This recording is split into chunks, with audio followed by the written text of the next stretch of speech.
Tommy एक छोटा सा पिल्ला था जो हर समय कुछ न कुछ खाता रहता था। उसे यह फर्क समझ नहीं आता था कि क्या खाना चाहिए और क्या नहीं। नहीं उसे इस बात की परवाह थी कि जो वह खा रहा है वह किसी और का खाना तो नहीं। टॉमी की इस आदत को देखकर पड़ोस में रहने वाली बिल्ली नीलू ने उसे समझाया कि अगर वह इसी तरह खाता रहा तो बहुत मोटा हो जाएगा। मगर उस वक्त भी टॉमी एक हड्डी चबाने में इतना मग्न था कि उसने नीलू की बात अनसुनी कर दी। एक दिन टॉमी को बहुत भूख लगी। नाश्ते से पहले ही उसने नीलू के रसोई घर में झांका तो उसे वहां नीलू के लिए रखे हुए बिस्किट नजर आए।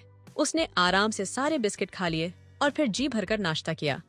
कुछ देर बाद वह अपने मालिक के खेत में गया और वहां बहादुर घोड़े की खुरली में झांका कि शायद कुछ खाने को मिल जाए। बहादुर ने उसे अपने खाने की तलाश करते हुए देखा, लेकिन उसने बुरा नहीं माना। फिर टॉमी को नींद आ गई, लेकिन जब वह दोबारा जागा तो उसे फिर से भूख लगने लगी। उसने अपनी कटोरी में रखा दूध पिया, मगर पेट में इतनी जगह छोड़ दी ताकि दोपहर का खाना भी आराम से खा सके। दोपहर के खाने में उसने थोड़ा ही खाया, लेकिन 1 घंटे बाद ही उसे फिर से खाने की इच्छा होने लगी। वह दोबारा खेत की ओर गया।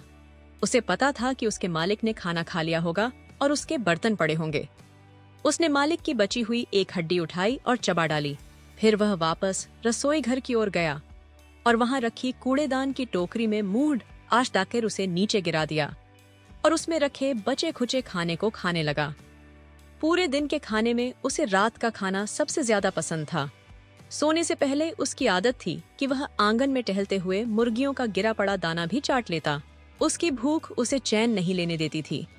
उस रात भी जब वह मुर्गियों के छोड़े हुए ब्रेड के टुकड़े खा रहा था, तभी अचानक उसकी नजर नीलू बिल्ली पर पड़ी, जो रात की सैर के लिए निकली थी।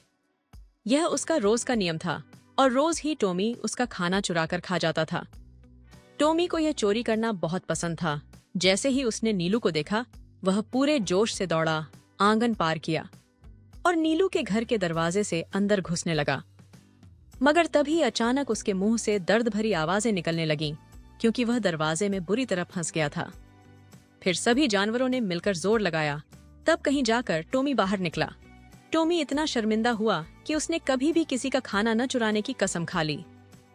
अगर आपको हमारी कहानी पसंद आई हो तो वीडियो को शेयर करें और चैनल को सब्सक्राइब करें।